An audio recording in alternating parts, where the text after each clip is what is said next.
चोर हवे सासू चोर हवे राउर बेटा चोर हवे हो सासू पानवा भरल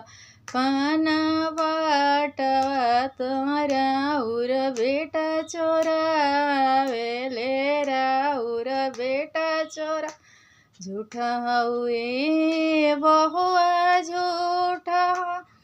हारुला बाध हाउ हो बहुआ हमार बेटा पढ़ल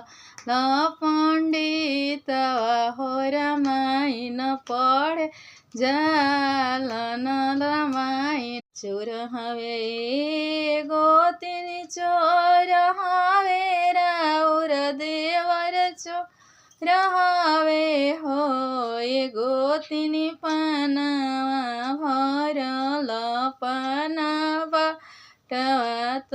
देवर राउर चोरावे ले देवर राउर चोरा झूठी हाउ ये गोतिनी झूठा हाउला आद हाउ हो गोतिनी हमार देवर पढ़ल